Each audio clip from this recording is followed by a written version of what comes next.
Ordered to pay 1.2 million rand to each of the families of the victims involved in the Life Esidimeni tragedy. Arbitrator Dikgang Moseneke released his reward for compensation after a month of deliberations. 144 patients died, some of them from hunger and dehydration, after being transferred to unlicensed and ill-equipped NGOs.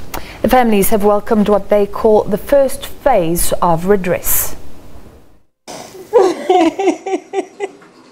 The harrowing details of the Life Esidimeni arbitration hearings lay bare for months.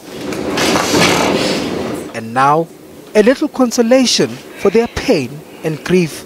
Those who lost loved ones will get 20,000 rand for funeral costs, and together with the families of survivors, an additional 180,000 for pain and suffering. But there's more.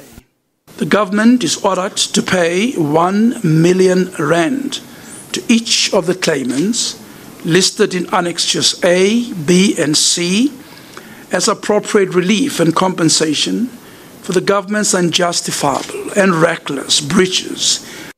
But Moseneke was scathing about the role of senior officials implicated in the deadly project. All three reasons put up by the leaders of the department were fabricated, they were false, they were disingenuous, and advanced in order to conceal the true reasons for ending the contract and moving the patients. There seems to be a contradiction. And rejected the former Gauteng Health MEC Qedani Mahlangu's evidence. She acted with impunity, thinking that she'll get away with it because the users and their families were vulnerable and poorly resourced. She acted with an ulterior motive that remains concealed, even after many days of evidence. He also bemoaned the inhumane treatment of patients and their families. Every element of the Marathon project trampled on human dignity of the mental health care users when they were still alive, the dignity of the mental health care users after they passed away, the dignity of their families, members who watched their loved ones waste away and die.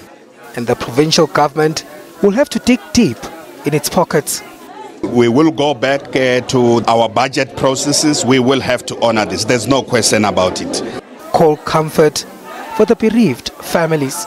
We as the committee members of the families are delighted to the announcement. But we know that cannot bring our families back. I'm not over it yet.